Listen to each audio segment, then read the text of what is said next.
আসসালামু আলাইকুম। Welcome to take support. আজকের পর্বে আপনাদেরকে যেটা দেখাবো সেটা হচ্ছে একটি পুরনো ডেল ল্যাপটপে বা একটি পুরনো যে কোনো ল্যাপটপে কিভাবে একটি এসএসডি ইনস্টল করা যায়।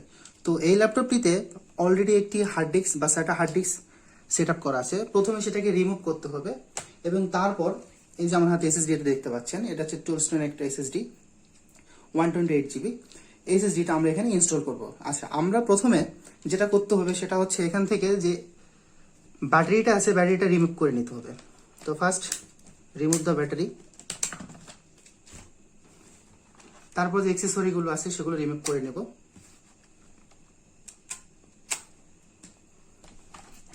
তারপর এখানে যে পার্টটা দেখা যাচ্ছে এই পার্টটাকে বা ব্যাক কভারটাকে রিমুভ করতে হবে।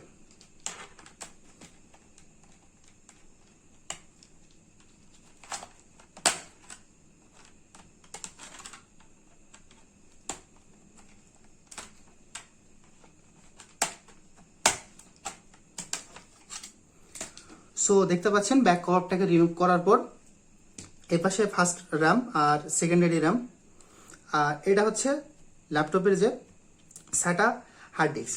তো আমাকে এই হার্ড ডিস্কটা প্রথমে রিমুভ করতে হবে। তো আসুন হার্ড ডিস্কটা রিমুভ করে ফেলি।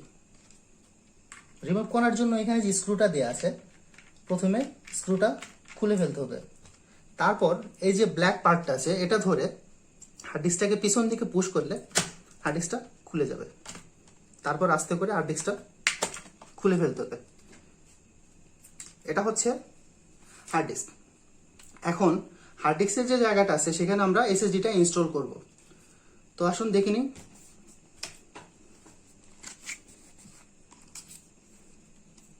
এটা হচ্ছে টুলস্টোনের নতুন এসএসডিটা।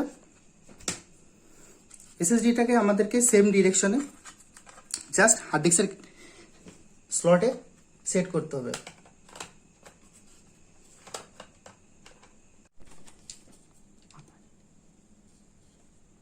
এরপর যেটি করতে হবে সেটা হচ্ছে এই যে জ্যাকেটটা দেখতে পাচ্ছেন, জ্যাকেটটার উপরে একটা প্রোটেকশন কেস দুটি স্ক্রুতে লাগানো আছে। আমাদেরকে স্ক্রু দুটো রিমুভ করতে হবে। তো আসুন স্ক্রু দুটো রিমুভ করে ফেলি।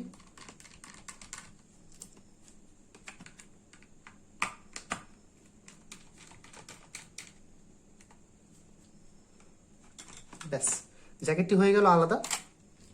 আমাদের দেখতে পাচ্ছেন এটা হচ্ছে আমাদের যে ওল্ড SATA এসএসডি, আর আমার ডান হাতে যেটা আছে সেটা হচ্ছে টুলস্টোনের নতুন এসএসডি ডিস্কটা।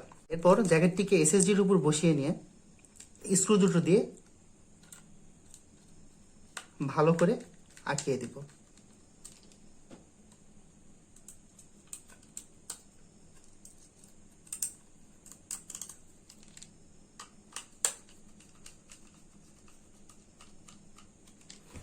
তারপর দেখুন এই যে পার্টটি আছে, যে কানেক্টর পার্টটা, সেই পার্টটি উপর দিকে রেখে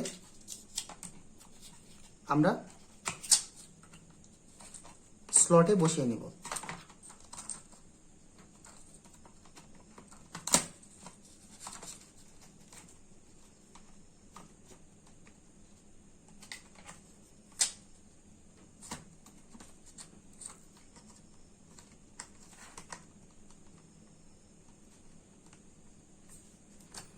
এরপর যে আলাদা স্ক্রুটি রয়েছে সেই স্ক্রুটি আমরা এই পাশে বসিয়ে দিব।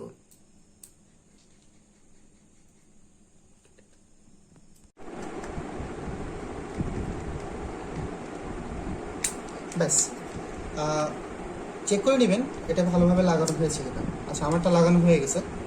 এটি লাগানো হলে ব্যাক প্যানেলটা বা ব্যাক কভারটা লাগিয়ে নেবেন।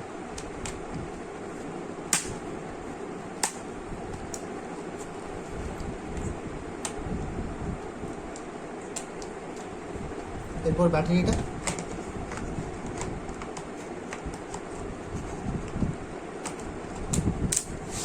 ব্যাস হয়ে গেল এসএসডি ইনস্টলেশন।